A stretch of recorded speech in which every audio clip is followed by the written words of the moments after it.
Bloodkin by Kathy Ashford. Chapter 8.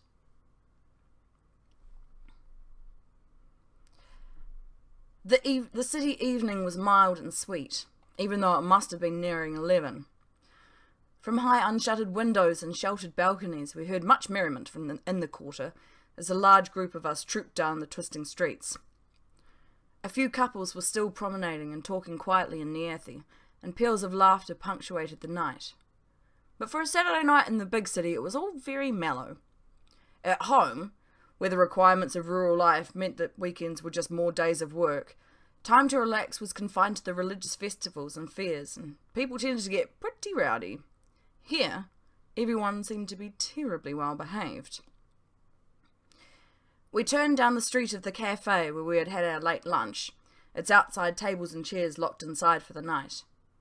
Charlie hovered by me during the walk, uncharacteristically quiet.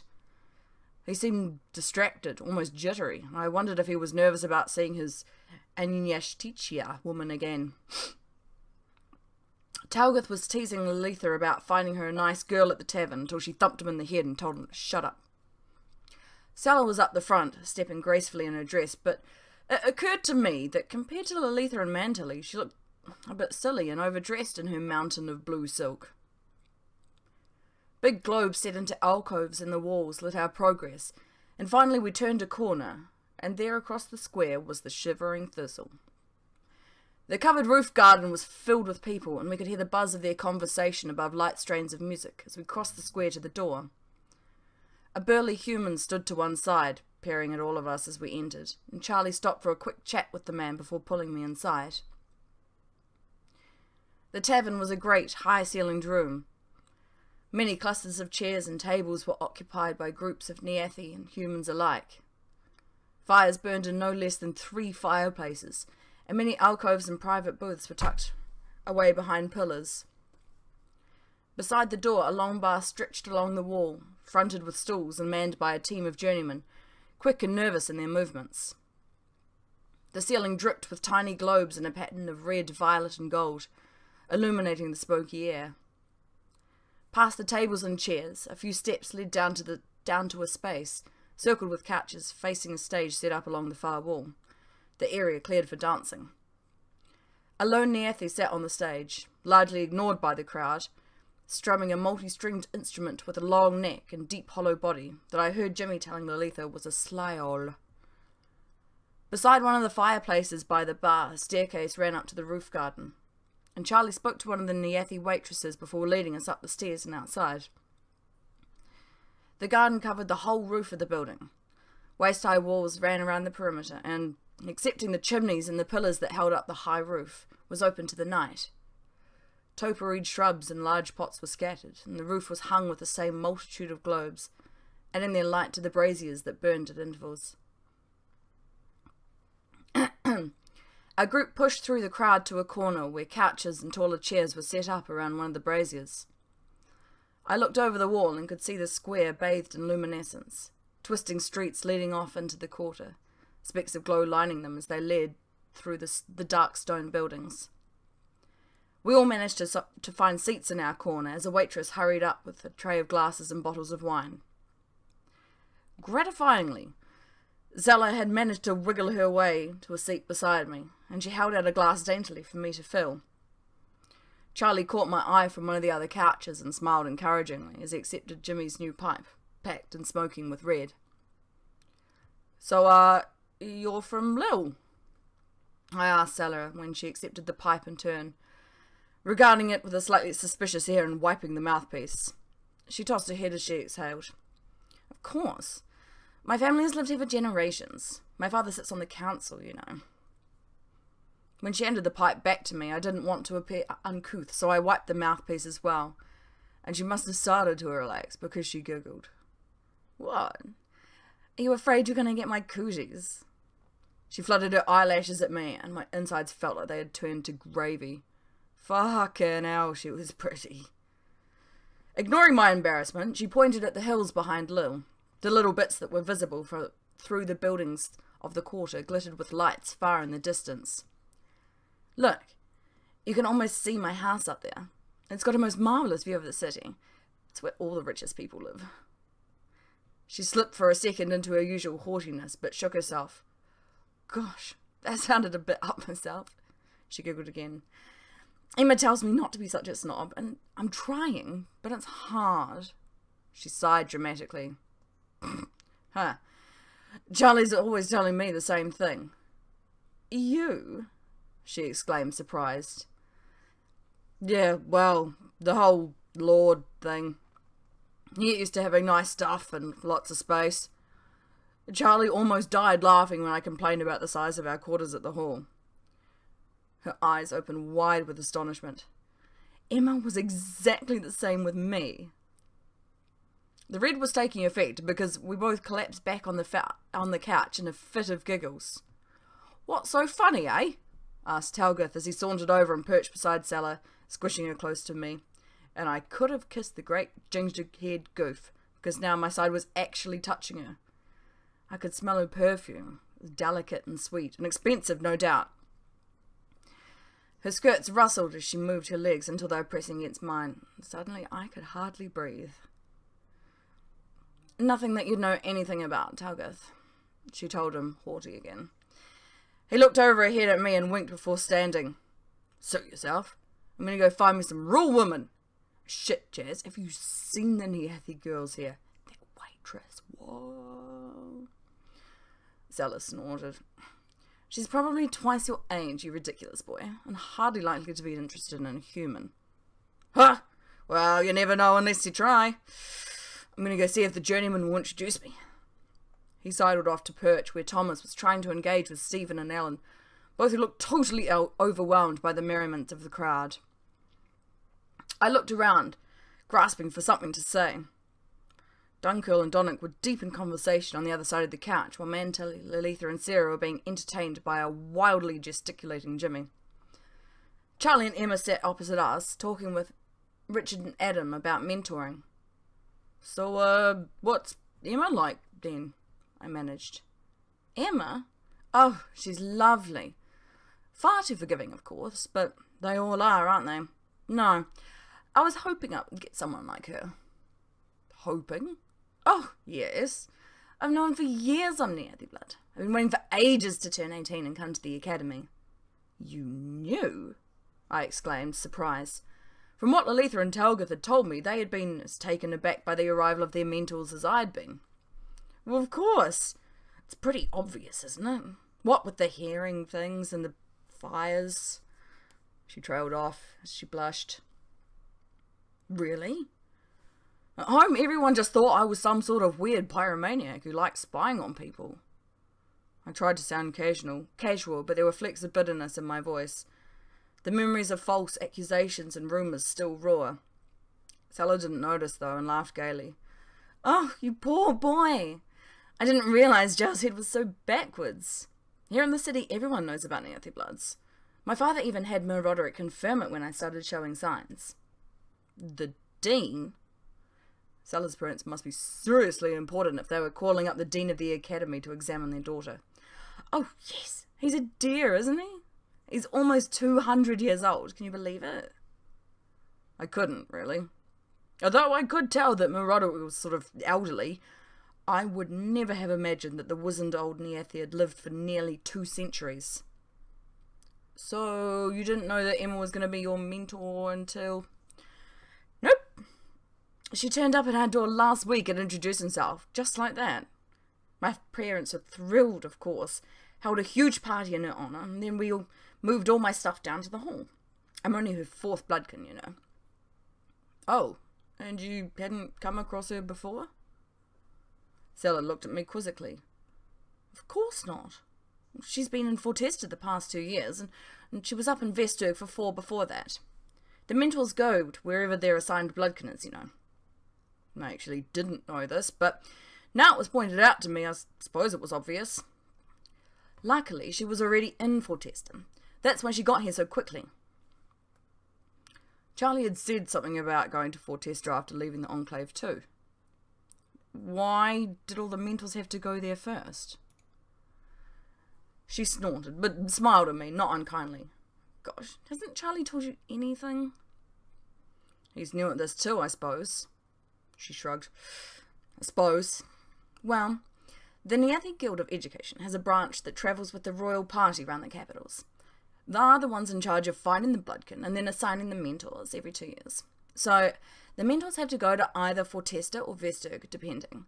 And I suppose it's because they're sort of in the middle. You're only 18, aren't you? It seemed an odd question. I had assumed we were all 18, but I nodded. Well, Samok, Donick and Mantelet are 19. They had to wait an extra year, seeing as the academy only has intakes every 2. I could only nod again. All of this was news to me. I was feeling pretty simple beside this glorious, sophisticated creature who seemed to know everything. The waitress appeared with more bottles of wine for our group. I saw Talgoth try to corner her as she was leaving to strike up a conversation, but she politely pushed past. His shoulders sagged in defeat as she stepped away, heading for the stairs. Turning, he saw me looking at him.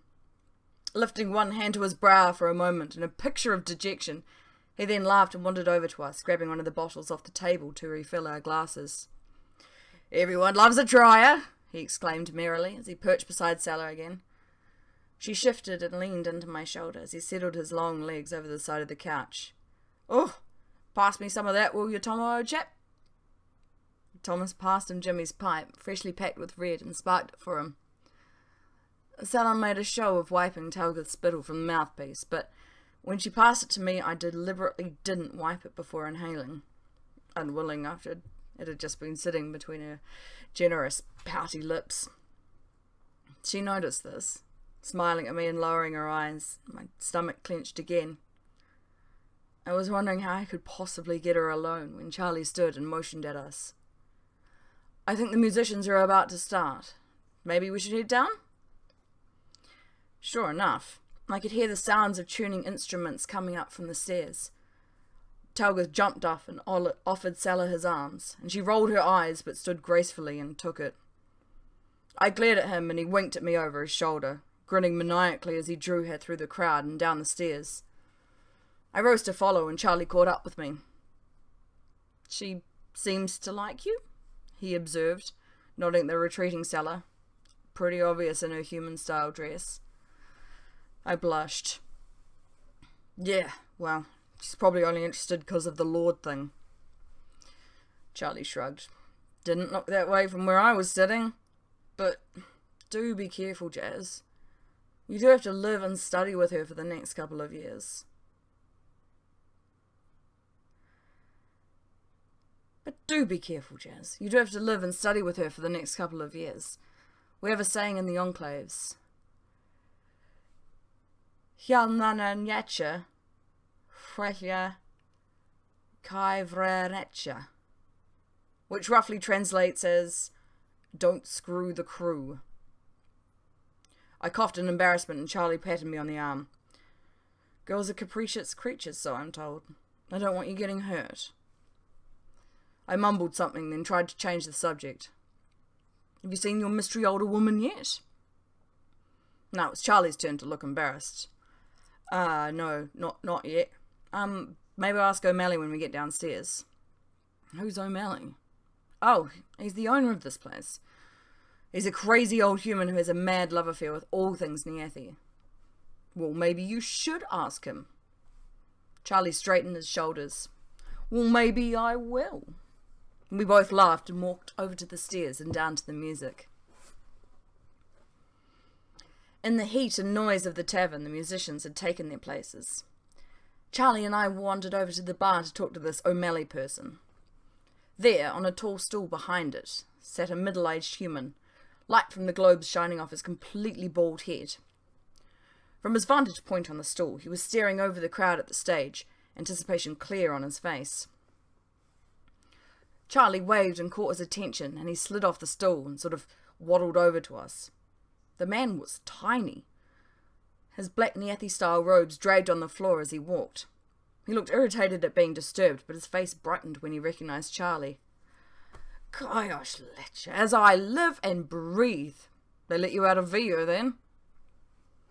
I had never heard a human even try and speak Niathi before, save for a few humanized phrases. min, murd, Larvasalian, and some of the choicest swear words.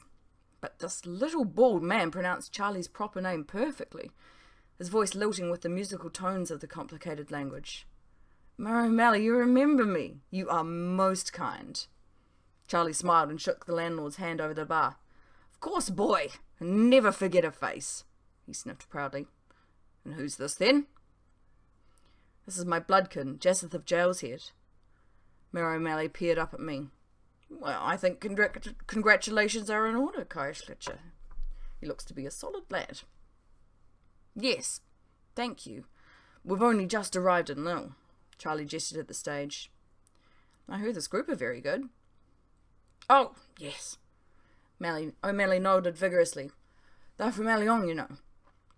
If they're any good, I might give them the residency for the winter. Terrible time to be on the road anyway. Hopefully I can get them a few spots up at the castle when the royal party arrives. The singer can do wondrous things. She's polyphonic, you see. They've been checking the acoustics and air pressure in here all afternoon. Something to do with how she uses her javelin, I believe. Look, they're about to start." Charlie turned to go. "Well, we'll leave you to enjoy the performance." I elbowed him. "Ow! Oh, yes, ow. I don't suppose you've seen if Finiacha and Anastasia are around?" Of course they're here. They're in the top room. I can tell the guards to let you in if you want." Charlie flung up his hands. "Oh, no, I wouldn't want to disturb them. Maybe I'll just pop up later on." "Yeah, do that. Aliak must have the night off too. She's with them, and looking most fetching, I must say." The diminutive man twisted his mouth in a grin and winked at us. "Oh, well, thank you, O'Malley. Sorry to trouble you." "No trouble, my boy. No trouble at all." He shuffled back to his stool, hoisting himself up and tangling his legs only very slightly in his robes. Charlie shrugged at me and we jostled through the crowd and down to the steps, the area at the front of the stage. I could see Sellers standing with Mantley and their mentors and felt suddenly nervous. So I followed Charlie to the one unoccupied couch off to the side where we had a good view of the stage. There were 3 humans standing out there, all in their early 30s, I guessed, wearing matching white robes. One was seated behind the other 2, an array of different drums set out in front of him. The other male perched on a stool holding what Jimmy called it? A slyole. The drummer started a gentle beat, and the other man began strumming his instrument, plucking certain notes that seemed to echo and float. The singer, the willowy brunette, closed her eyes in concentration and breathed in deeply, opening her mouth to sing. A single pure note flew from her throat, reverberating around the packed room. A simple melody, sung in Niathi, for I couldn't understand the words, rose and fell. The singer seemed not to take any breaths, for there was no break in her clear, high voice. After 2 verses, the drums and strings swelled.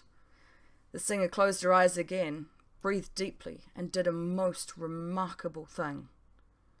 As the chorus boomed into life, she sang 2 notes at the same time in perfect crystalline harmony. I actually gasped, stunned by the beauty of the music, tears pricking unbidden in my eyes. The dancing crowd swayed gently, entranced by the mastery. As the last notes of the song fell away, the room erupted into cheers. The singer opened her eyes and smiled, surprised and pleased at the reception. "How the hell does she do that?" I demanded of Charlie, who was scrubbing at his eyes. "Well, it's yarn, of course. I think she's changing the pressure of the air on one side of her mouth so that the sound travels faster and we hear the 2 notes are separate, even though she's only singing one thing. The slyole player does something similar with the air around the strings." "Oh." My mind boggled at the thought. Apparently with Niathi magic you could do pretty much anything. I got Charlie to point out where the bathroom was, and after I had relieved myself, I returned to find he was up and dancing with the others. Even Lalitha was up, shuffling a bit awkwardly with one of Jimmy's arms slung around her narrow shoulders. The other 2 girls were up the front, Dunkel and Donnock behind them and slightly to the side. Dunkel staring wistfully at the back of Mantilly's head. Zella turned and saw me and waved me forward, and I went to dance beside her. Well, not really dance, more sway to the gorgeous music. Everyone was very close up by the stage, and as someone jostled me sideways slightly, I found myself behind her. So close I could smell her perfume again. Shit, this was it. Now or never. So I circled my arms around her shoulders from behind and pulled her to me. I thought I sensed maybe a moment of hesitation before she relaxed in my arms and rested her head against my chest, still watching the stage. We swayed together for 2 songs, and in the break she turned her head back to look at me, and I released her slightly so she could turn around. Zella, Shush, it's okay. And as the next song began, she tilted her head back, her perfect face so close to mine, I couldn't help myself. I lifted one hand to cup her smooth, cool cheek and kissed her. Her arms snaked around my back, pulling me closer, and she opened her mouth for me to explore. I tangled my other hand in her long, silken hair and kissed her, less gently now, tasting wine and moss smoke and her own personal sweetness. As the song ended, she pulled back, her skin flushed and her eyes bright as she considered me. I have to go to the facilities, she said, disengaging herself from my arms. She stepped lightly through the crowd, grabbing Mantilly on the way, and they disappeared, heads together, giggling. I stood motionless, watching them go, my mouth hanging slightly open in disbelief. Had that really just happened? My first proper kiss, with the best-looking girl I had ever seen. The singer announced that they would be taking a short break, and the gathered audience moved to the bar or to the rooftop garden. Charlie found me still staring in the direction the girls had gone and gave me a big grin and thumbs up. Come on, kiddo. Enough romancing. There are some people I'd like you to meet. He drew me back through the throngs of revellers towards the bar. A big Niathi man dressed in plain black robes lounged against a small dark doorway to the side of the bar that I hadn't even noticed before. He had a sizable pewter tankard in his hand that he pretended to sip from every now and again as he discreetly watched the crowd. O'Malley must have indeed said something to him, for as we passed through the door he barely glanced at us. I could see O'Malley had not meant the roof garden when he mentioned the top room, because behind the doorway we climbed a narrow circular staircase that had another plain-robed guard at the top. This made me a bit nervous. What sort of people had guards at a tavern? But if Charlie's mystery lady had something to do with La Vesalian, then... The guard scrutinized us closely, but seemed to recognize Charlie. With a nod, he allowed us to proceed through a curtained arch out into some kind of mezzanine lounge. We must have been right over the bar. From the front we had a clear view over the tavern to the stage. A fire burned in a grate on the back wall, and the floor and 2 other walls were adorned with rich tapestries. A handful of couches and squishy armchairs littered the mezzanine, most facing out over the balcony to the stage, but closer to the fire they were grouped together around a large bulbous vase-type contraption, 4 hoses snaking off from its neck.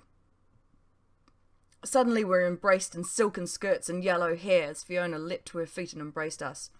Gosh, Jazith, you made it! Welcome to O'Malley's private lounge. Come, take a seat. And she pulled us over to the circle around the fire. The first person who rose to greet us almost took my breath away. She was a tall human woman with a generous tumble of deep red hair, luminous porcelain skin and dewy chocolate brown eyes. Her garb was a rather fetching variation on the Niathi style. The skirts were more full, the neckline significantly closer. Charlie? Oh, how marvellous! Fiona told us you might be popping in. How's the mentoring treating you? Oh, Eliak, you must be more beautiful now than the last time I saw you. Mentoring's great. This is my Bloodkin Jesseth. He's all the way from Jalshead. She smiled, cheeks dimpling. Oh, what wonderful luck. Guess what we're drinking tonight? She found 2 glasses and poured for us before showing me the bottle. I gasped in surprise. It was a rare 82 Pinot Noir from the Manor's own vines. It's from my house, I blurted, and felt immediately stupid. Aliak looked to be in her mid-30s, but she made Selda look like a child in comparison. She really was outlandishly handsome. She laughed gently. Your family of vintners? I squirmed. This was always the awkward part, and I was relieved when Charlie answered for me. His father is the Lord of Jailshead. They have excellent vines down at the manor. Oh, my. And now you are training at the academy. That must be strange, no? She laid her hand gently on my shoulder and smiled kindly. And you were stuck with this crazy boy as your mentor. How unfortunate. She gave Charlie a cheeky grin and he laughed. I'm still older than you. Oh, yes. But we both know that means nothing in terms of maturity. You must be, my gosh, 50 now. Fiona and Anna are celebrating their 80th next year. Can you believe it? At the mention of her name, a dark figure sitting in the corner rose and came over to us. She was almost as tall as Charlie. Her black robes practical, tight and split down each side to reveal black leather boots strapped firmly to shapely legs. Her white hair was pulled back into a severe bun, but with one look at her face I recognized her instantly. Anya? Oh, Kayash, it's so good to see you. Her voice was low and molten as she embraced Charlie. See, 10 years does not take so long to pass. And this is Jesseth. Oh, I remember when I got Honey Ash, my first Bloodkin. I was so nervous. She chuckled, a deep, warm sound. Come, please, sit with us. She took Charlie by the arm and set him on a couch beside her, Fiona, Aliak, and I following. Jesseth, my name is Anastasia Verechcholia of the Chanyo Enclave, although I understand that Niathi is a difficult language for humans to pronounce, so you may call me Anna. She shook my hand with a formal Niathi greeting. I studied her face in the dim glow. She was just as beautiful as in the painting. Older, yeah. A few fine lines radiated out from her eyes. Huge and almost violet, they were different too. Sadder and darker. Did Charlie mention me? We were good friends when he was a journeyman. Charlie shot me a warning glance. He, might have mentioned something? She laughed to my bemusement. I bet. He used to kick around with my younger brother. They were the same age.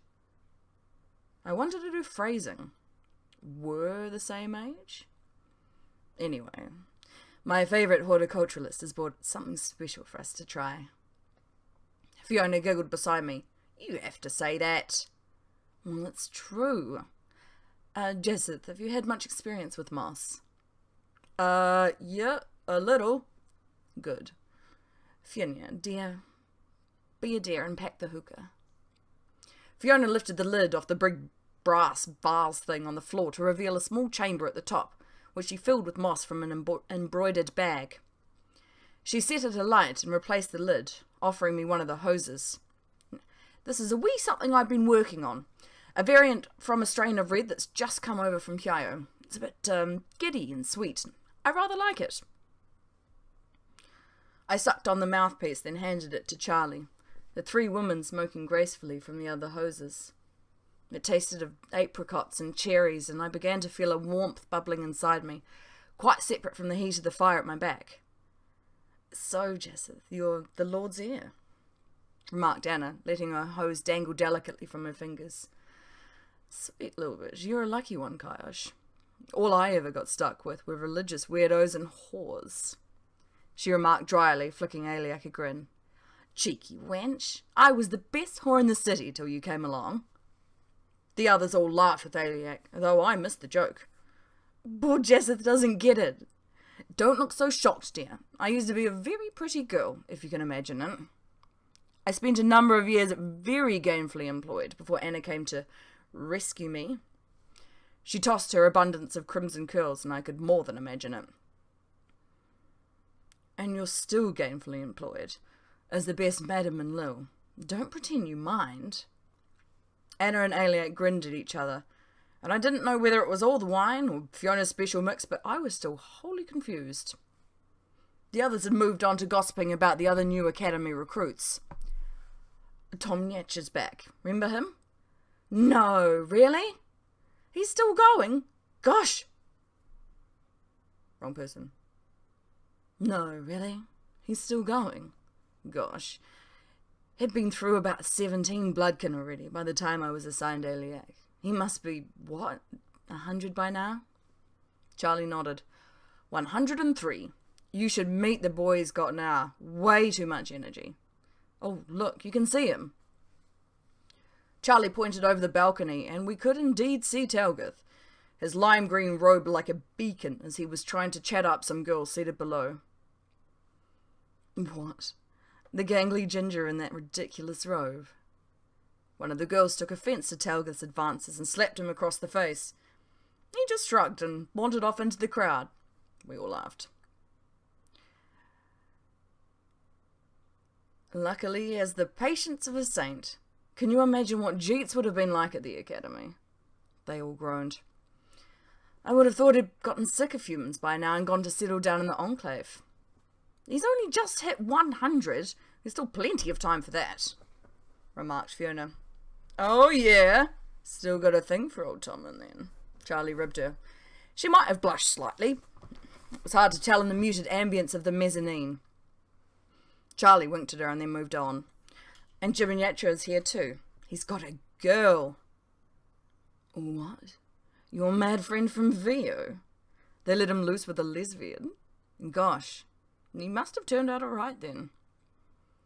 I met his last Bloodkin, of course, at the academy, Fiona told us, gesturing with her hookah hose. He was rather an odd boy, but Jim must have done something right. He's training to be a solist. I felt like an intruder listening to these old friends, but I had to ask. So, lesbians always get male mentors then? Anna smiled at me and nodded. They sure do. And gay boys get female mentors.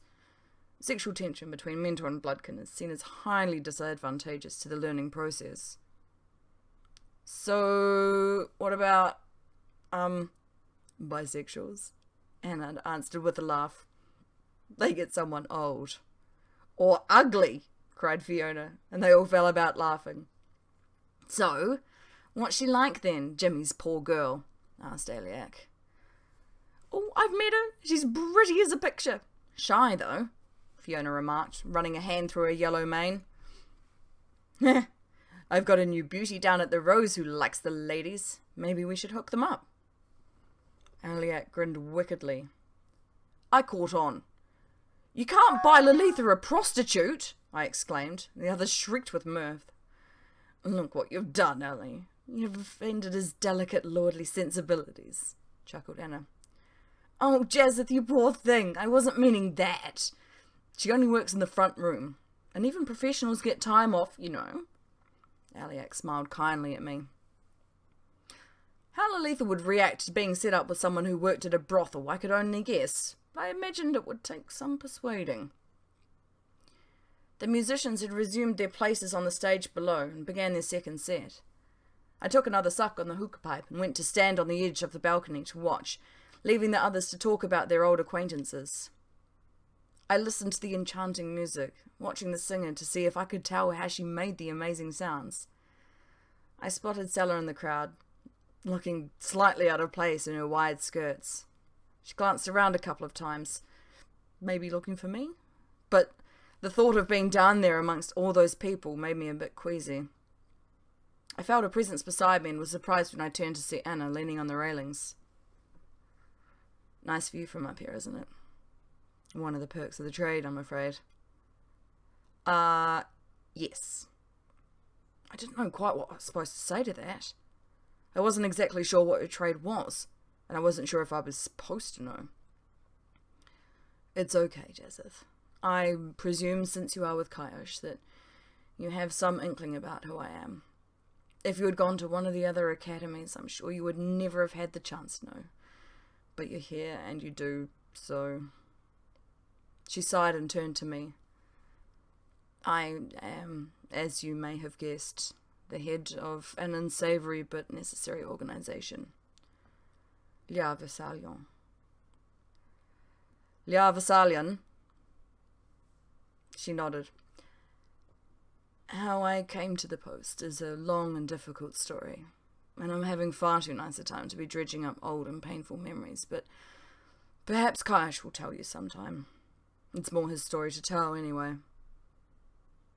She paused and looked out over the tavern, considering. My identity as Liao Min is a necessary secret, and I will not insult you by asking that you keep it that way. A select few know, my 3 personal guards, 2 of my highest-ranking associates, and my closest friends.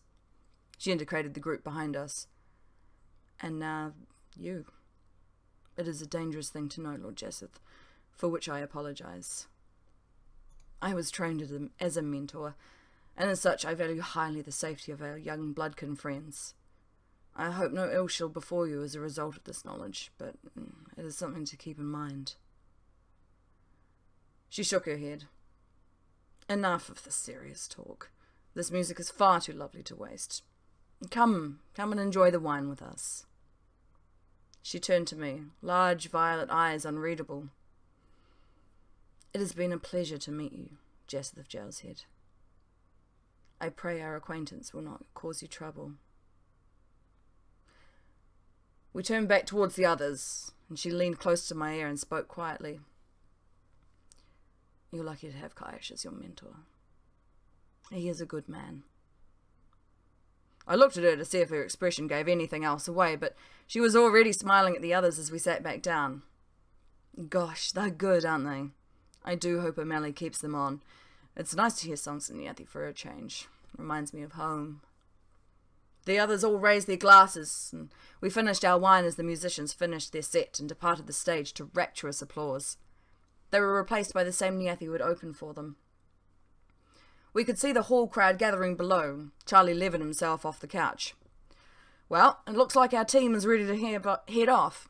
Yvienne has organised us a picnic tomorrow. Anna laughed.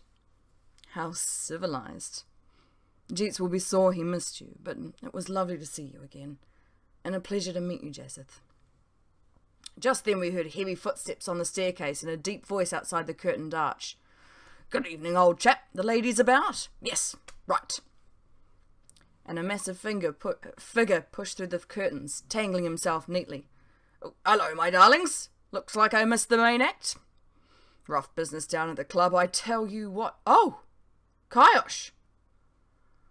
The newcomer was a huge beast of a man, in his mid-40s perhaps, with tanned but oddly greyish skin and long bushes of hair and beard. His exquisitely tailored robe was a pale grey and pink stripe, and instead of a hood it had a starched collar, wrapped around with a bright cerise silk cravat. On his head he wore a sort of trilby hat in black velvet. His hooked nose and huge dark eyes gave him the look of an enormous bird of prey. Jeets! Oh, you're looking well! Charlie was enveloped in a massive hug from the man. Kaish! Bloody good to see you. Enclave life treated you well, I trust? And who's this? He peered down at me. Oh, right, yes, you're mentoring now. Good work. Jeets, this is Jesseth of Jaleshead, my Bloodkin. Jeets shook my hand formally. Kaish and Jesseth were just leaving. They came down with all the Bloodkin and mentors from the hall. Anna pointed over the balcony at our group, gathered by the door and looking around for us. Of course! I saw my old Tommen on the way. Great to have him back. It's been years. But I won't hold you up. It was lovely to see you again, boy. Anna smiled at us as we made to leave. Bring Tommen and Jim and their Bloodkin up next time, Kaish. We should like to meet them. Charlie hesitated for a moment, then nodded. Of course. Enjoy the rest of your evening. Jeets, already with a glass of wine in his hand and a hookah hose in his mouth, waved us goodbye. Fiona and Aliak hugged us both, while Anna simply raised her hand in farewell. Charlie and I stepped through the arch and down the stairs, nodding at Anna's guards. Jimmy waved us over as we came out into the main tavern room. There you are! Shall we all head back to the hall? I'm whacked. O'Malley looked up from wiping the bar as we passed, waving at our group. With Charlie and me bringing up the rear, we left the smoky warmth of the tavern to make our way home. As if to forestall any awkward questions on the walk back through the quarter, Charlie told me about Jeets. He's a mingle. You know what that is, don't you? Half-breed? Well, it's impolite to call them that, but yes. Of course, we had one at home. What? You told me you never met any Niathi before. Well, it's not as if he looks like you. Charlie laughed. No, he probably wouldn't. Yeah, he's the head vintner at one of the wineries. My parents never let me have much to do with him, though. Charlie humphed and then continued with the story. Jeets's mother had travelled up from Yule as a young woman, seeking her fortune, and she was working at one of the rowdier taverns in the docks area of Lille. She had caught the eye of a Niathi journeyman, drunk on cherry vodka, and they ended up spending the night together. Silly twit didn't even realise you need to use protection with human women. By the time the waitress realised she was pregnant, the journeyman was long gone, off on his travels, but she decided to keep the baby anyway. When she finally gave birth to a little grey mingle, she struggled valiantly to raise him. But, like Niathi infants, young mingles are horrifically sensitive to light and cold, and the babe sickened and almost died. Desperate, Jeets's mother went to the temple, where they advised her that the baby had to be taken down to an enclave to be raised. Most mingle babies are simply left on temple doorsteps to be cared for, their mothers ashamed of having given birth to a half-breed. Not Jeets's mother, however. She refused to give him up and insisted on taking him underground herself to care for him. Seeing as she had no idea what enclave the father had come from, she decided to go to Chanyo, the enclave closest to Lille. Underground, she lasted 2 full years with the young Jeets before the heat and lack of sunlight drove her reluctantly back to the surface. The Chanyo Niathi had grown rather fond of this bolshy young mother, and sent her with a wagon load full of Niathi-crafted trinkets, jewelleries and other curios that fetch high prices in the human world, and she set up shop in Lille's market district. She had a shrewd eye for a bargain and traded her way to modest fortune while she waited for Jeets to be old enough to leave the enclave. Due to their human heritage, mingles mature faster than pureblood Niathi youths, and are permitted to sit the journeyman exams when they were 21 years of age. Unlike full-blooded Niathi, however, they are then assigned a mentor and study at an academy with human Bloodkin. So when the young Jeets turned 21, he passed his exams, was assigned to Thomas, and studied at the Lille Academy for 2 years. So, what does he do now? I asked when Charlie wound up his story. He winked at me and tapped his nose. That's a tale for another day, boyo. And he discreetly moved up to talk with Donnick, Adam, and the journeyman, as Sella wandered over to walk beside me. Where did you get to before? She asked as she took the arm I offered. She seemed a little put out. Oh. Charlie wanted me to meet some old friends of his. She sniffed, definitely annoyed. Well, the rest of us had a nice time dancing, if you can even call it that. I mean, the music was nice, but not what I'm used to. Yeah, I encouraged. Seeming to soften a bit, she grinned unexpectedly at me. Oh, yeah. My girlfriends and I, we used to sneak out and go down to the dock sometimes. They have proper dancing there. You? Sneaking out? But I thought that I was a nice, well-bred girl who wouldn't dare step foot in a dock's cabin. There are lots of things you don't know about me, Jesseth of Jailshead. She tried to look mysterious, glancing up at me from beneath lowered lashes. Well, maybe you should show me what Lille is really like, then. She curved an eyebrow at me. Maybe sometime I will. We had turned into the lane that led to the hall, and up the front, Jimmy made a big show of putting his fingers to his lips to shush everyone. We all crept in and across the reception room floor. Sella and I were the last in, and as I went to close the hall door behind us, she slipped her hand from my arm and wove her fingers through mine. I led her up the stairs, and we paused outside her room as everyone else peeled off with whispered goodnights, until we were alone in the hall. She pulled me close and kissed me softly. Good night, Jesseth. Before I could say or do anything, she was gone. Her door closed behind her. I almost skipped down the corridor to my room, stumbling into Charlie inside. "Oi, watch out," he grumbled, but laughed when he saw my face. "Now that is the smile of a man who has just been kissed by a pretty girl. Hell, Jazz, you don't muck around, do you?" I tried to be dignified as I swayed across the room. "You'd know all about mucking around, wouldn't you?" I gave him a sly smile. "Anna seems nice." He threw up his hands in mock defense. Fine, point taken. I wrestled with the door to my room before it opened suddenly, and I almost fell in with it. "My room's all dark," I complained. "Charlie, how do you make the globe thingy work?" He came over and moved a small lever that rolled the globe in its bracket. Slowly it came to life. "What are these things, anyway? We don't have lights like these at home." "It's a strain of bioluminescent algae that grows in the enclaves. It produces the chemical luciferin, and that reacts with oxygen to make light, so movement gets it started. When they go dim, you have to take off the lid to feed it." He twisted the top of the globe and a small crack appeared. Then the top half lifted off in his hand. Now I could see that the bottom half was filled with a sort of slime, growing a rather sickly, bright yellow-green. Charlie showed me the lid, and I could see it was the amber glass that gave the light its homely colour. "Min Eve will have a box of sprinkles, the stuff you feed the algae for when we need it. Kind of a pain, but still better than candles, eh?" He screwed the top back on. The glasswork's so precise I couldn't even tell where one half ended and the other half began. He pulled a velvet lid half over the globe, dimming the light. "Best get some sleep now, Jazz. We've got this picnic in the morning." I groaned. Do we have to?